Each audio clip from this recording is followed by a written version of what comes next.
In today's video, I'm going to be showcasing and revealing my first ever winning product back in 2017, which made me over $25,000 in just over a month. I'm going to be telling you guys what the product was, how I found the product, why I chose the product, and basically how I made it a winner with what ad strategy I used, what made the product a winner, what kind of key features the target audience had on it to make it the winner and get daily sales. I'm going to be showing you guys the sales forecast. I'm going to be telling you guys some of the bad things that I did on my journey that you can learn from and make sure that you don't do the same mistakes. That's going to cost you a lot of money and a lot of time.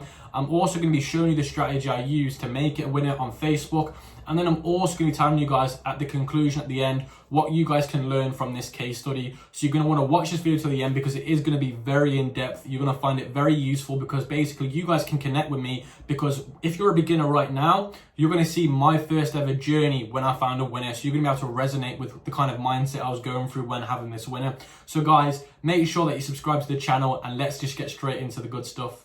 So guys, this was my winning product that made me over 25k in over just a month back in 2017. Now what it was, guys, it was a privacy screen protector for iPhones. Now it didn't just protect your screen from scratches, drops and stuff like that. It also protected your screen from people basically peeping at your screen, looking at your screen without permission. So if anybody looked at it like at a 45-degree angle or tried looking over it, they can't see. What happens is the screen dims at certain angles. So it keeps people on the buses, on the trains, looking at your phone, looking at your personal information. Now, at the end of the day, guys, this wasn't the supplier that I bought it from. The supplier that I actually bought it from has disappeared. He isn't on AliExpress anymore. This is the one that was the closest to him. Now, as you can see, it has really good reviews. It's at $4.44 on here, but when I bought it, it was only $2 and something, so the price has gone up for some reason. And you can see it's for iPhone X, iPhone XS, and iPhone XR, and iPhone XS Max.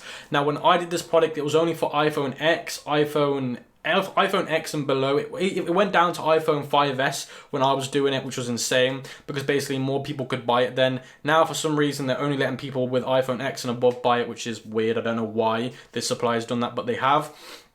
So yeah, like I said, guys, I paid $2 for it, around about $2.12 for it, and then ePacket was like, I think like $1 or like $2. It wasn't expensive because it's such a small and light product, but that's how much I paid for it roughly. But like I said, the supplier that I bought it from originally has disappeared off AliExpress. He's no longer there. So how did I find the winner, guys? I used AliExpress. I went for a product that I was passionate about. Now what I'm going to do for you guys is I'm actually going to go on AliExpress right now and I'm going to show you exactly what I did to find this winner. So guys, I'm going to show you right now how I found the winner. Now all I did was, and it's as simple as this, I went to AliExpress, I went to where it says categories, I went down to where it says computer, I clicked on it. Then I scrolled down to the bottom and I went to page 50. So where it says go to page, I literally typed in 50 here. Then I clicked go. And then it took me to this page here.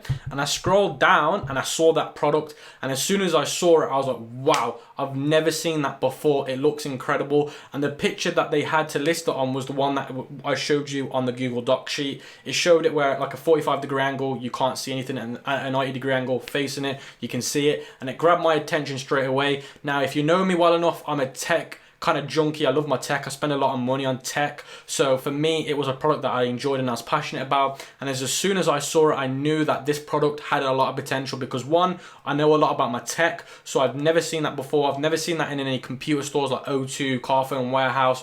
If you're not in the UK, you won't understand this, but basically phone shops where you buy phones on contracts. I never saw anything like that in there. So I knew straight away I could be onto something. So what I'm going to do now, guys, is I'm going to go back into the Google Doc sheet and tell you a little bit more about how I found it and what I did to kind of validate the product. But I just wanted to show you guys literally what I did to find the product. So guys, as I was saying before, I went for a product that I was passionate about, that I was personally passionate about. Now the reason why I did that was because what I was learning from my mentor when I was learning dropship and the courses that I paid for was it's good to be picking products that you're passionate about, because when it comes to writing ad copy, product descriptions, marketing into different marketing angles, connecting with a target audience, you're gonna have a lot easier job doing it if you already know about the product. If people ask you questions, if people comment things on the ad, or if somebody emails you about it, at least you know what to say back and you're not stuck. So that's the reason why I went about it. Now it makes it easier to sell, and like I just said, they're the reasons why.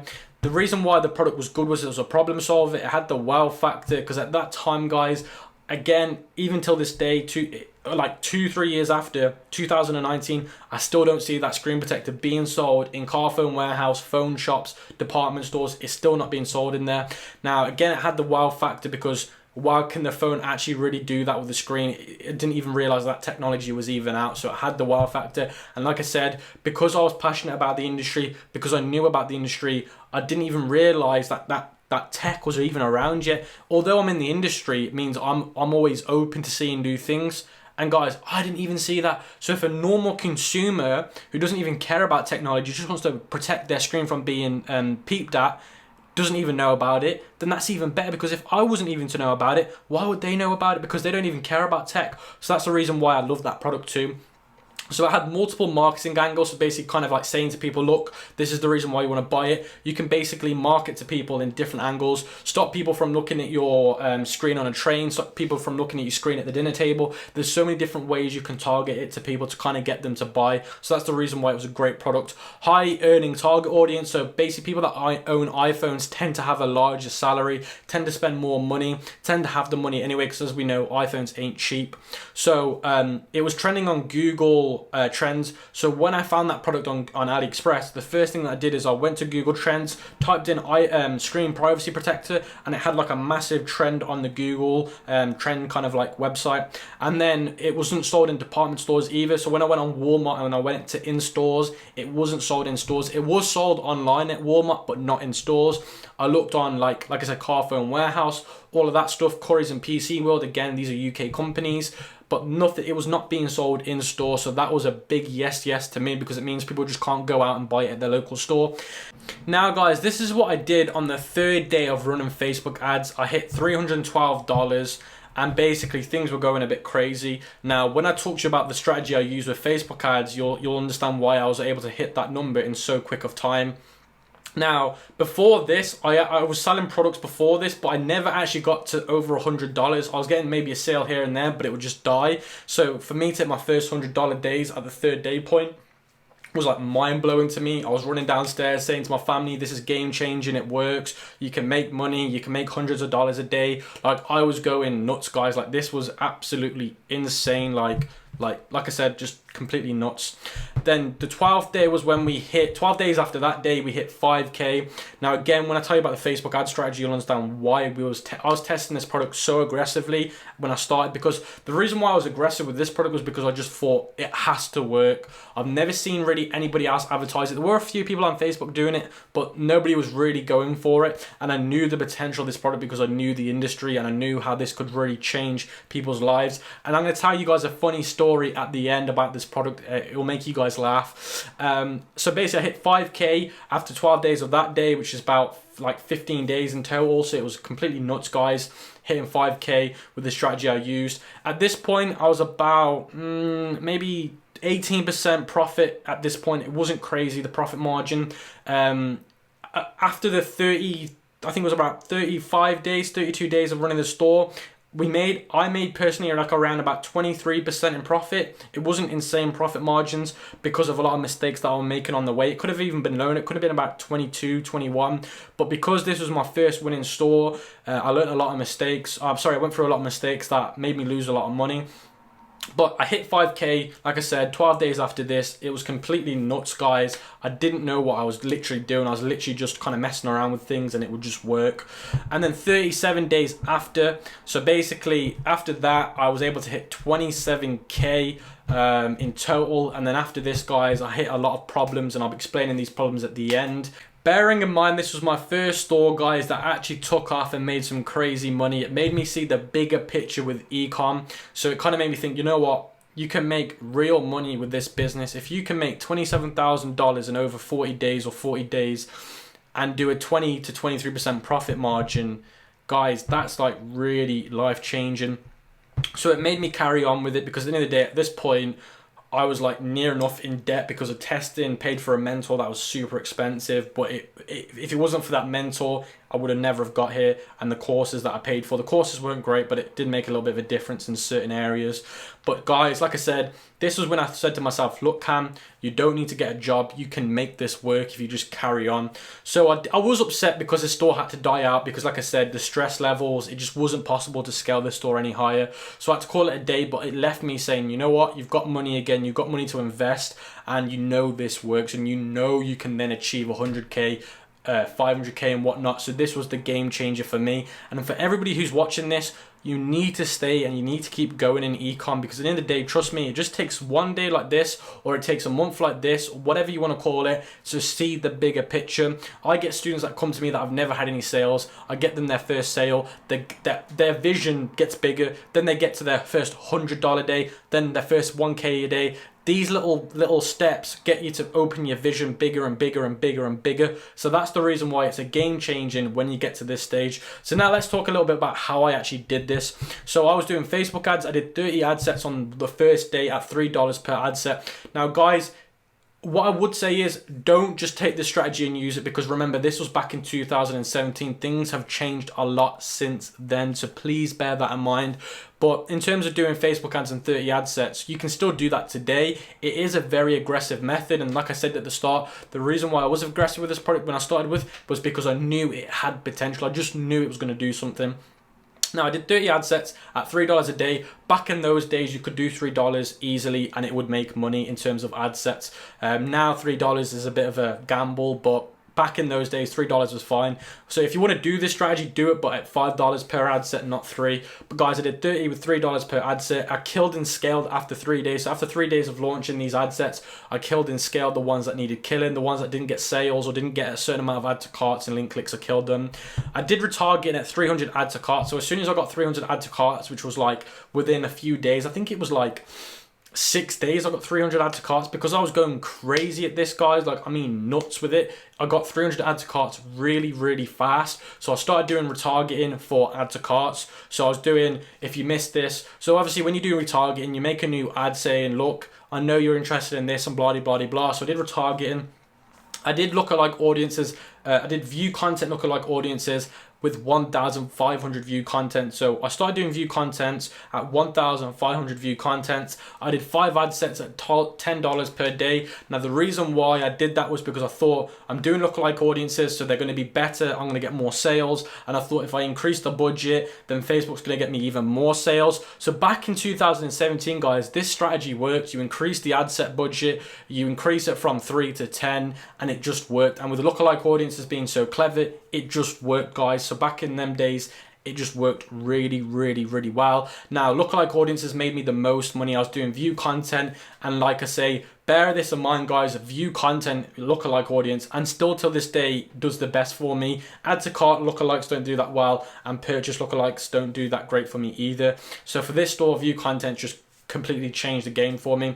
I kept scaling and killing every 3 to 5 days depending on ROAS and add to carts. So depending on my ROAS and however many add to carts an ad set got, I was basically killing and scaling between the 3 and 5 day margin. I did a giveaway on my Facebook page. So basically what I did back in 2017 was I made it a Facebook post on my business page.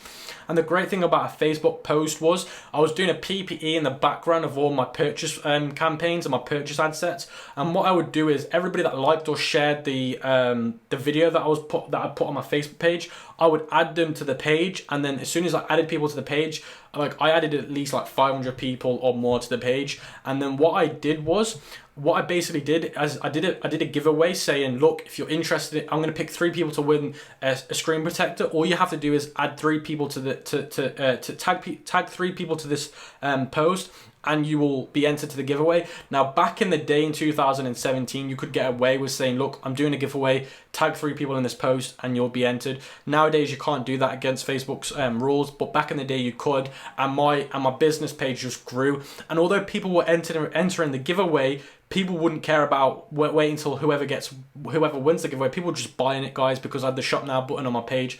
People were just buying it. People saw the ad that had crazy views and were just buying it, guys. So that worked really, really well. I also was doing text message marketing, so SMS. I was using SMS bump for text message marketing.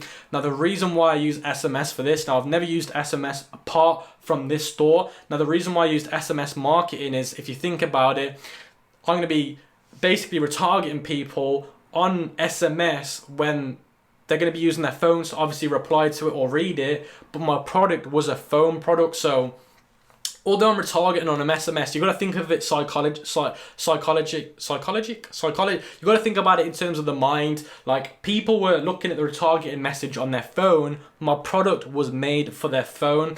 And with the Facebook ads, I was targeting iPhone. So I was targeting like iPhone, and then I was narrowing it down and stuff. So literally, people were only seeing my ad that had an iPhone, because I'll do iPhone 8 and then I'll do iOS devices only. So only people with iPhones would see my Facebook ad, which means they would only buy if they were an iPhone user. So people were on their iPhones, reading my retargeting message on their text message, and they saw my retargeting message come up on their phone. They opened it and it said something like this. It said, "Don't forget to protect your screen from perverts," or something like that, when going out and stuff like that. Something like that. It was like peeps or perverts. I said something like that that was like really like grabbing people's attention, and it worked really, really well. And like I said, guys, you got to remember, they're on their phone.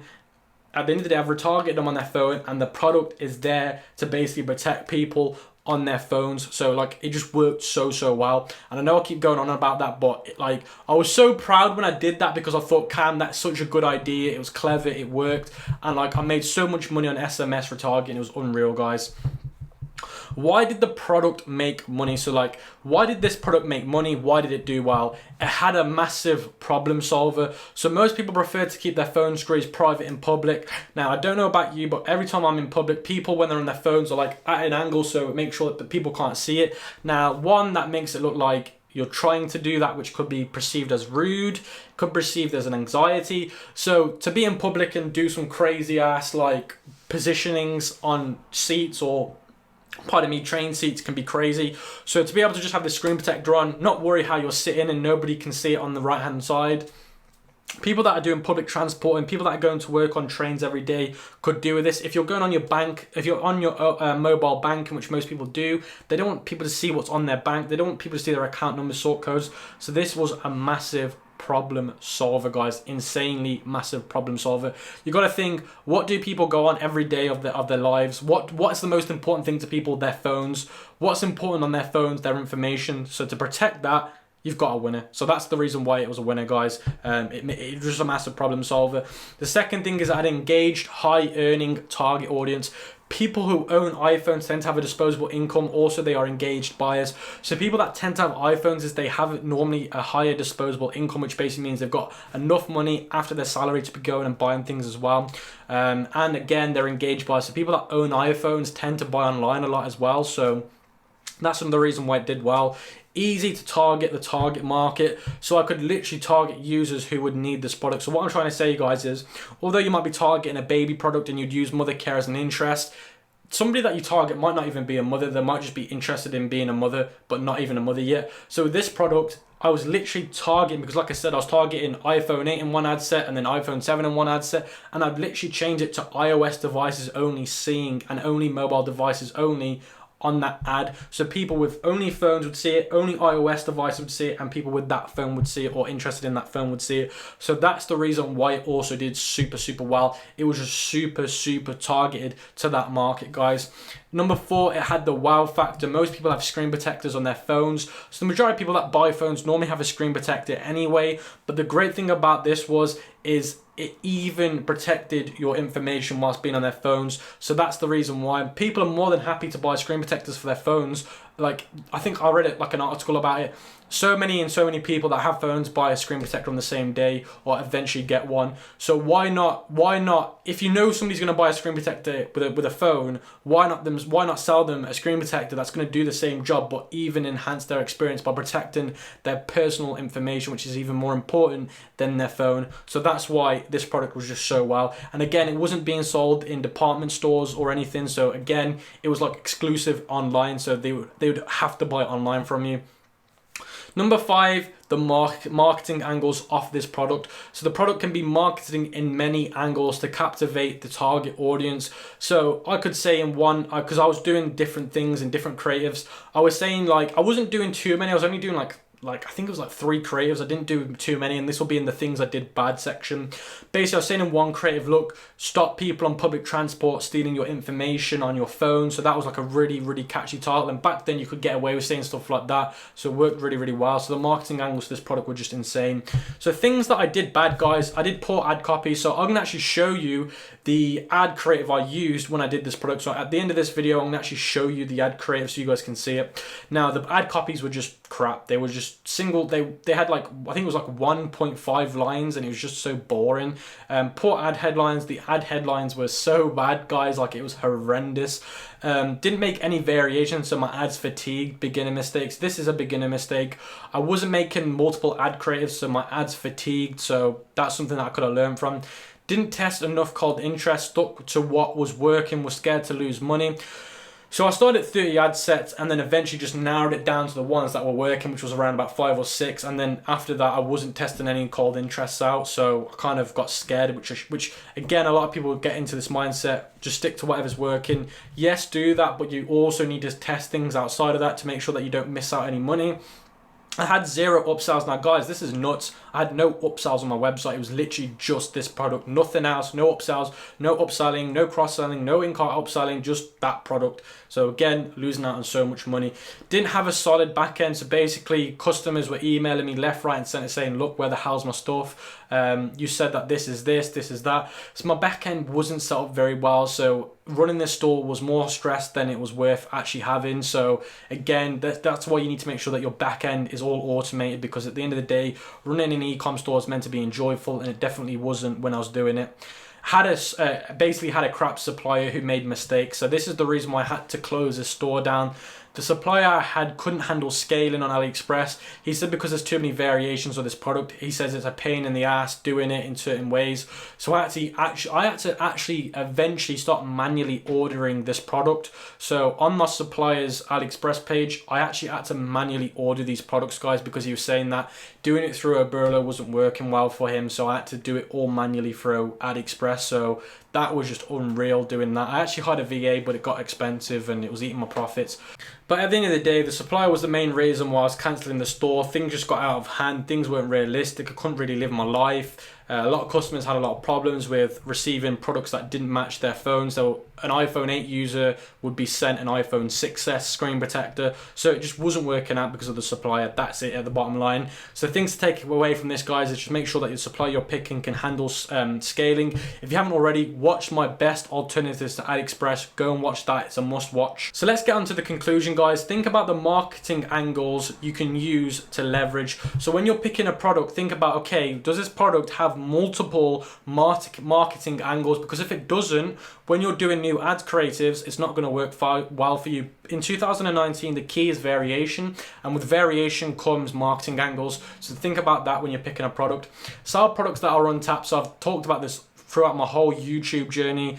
Don't follow the crowd. Pick products that are untapped, because trust me, if you do, the bids, the competition ain't going to be a problem. So when you're running ads, inconsistency isn't going to be a problem. Cost per clicks ain't going to be a problem. Cost per result isn't going to be a problem. So that's the reason why I highly recommend untapped products. Sell products with low return rates. So this is something that I wish I did now. Based on my supplier, return rates were quite high. But what you want to do is you want to sell products with basically human error going wrong is limited. Electrical products that don't have batteries in them and stuff like that, because returns can be a hassle. It can stop you from wanting to start scale a store and stuff, because if you're getting returns when you're not even scaling, when you scale, it's going to be a disaster, trust me. Testing marketing angles and variation. So yeah, I talked about this already, but at the end of the day, guys, just test products that have got the potential for unlimited marketing angles, because with that product, guys, I could literally go like unlimited with it. Like, there's so many ways you could talk about it. Now, something that I've not put on here, but the key to all this, guys, is just keep grinding. Don't give up. As long as you're following a proven system, just keep going. It will eventually work out for you. I had a mentor when I started. I was following his proven system for around about 6 to 12 months. It wasn't working great because of my product selection. I wasn't doing it at my best efforts. And then when I started to do that, this happened, guys. So the thing is, trust me, just keep going.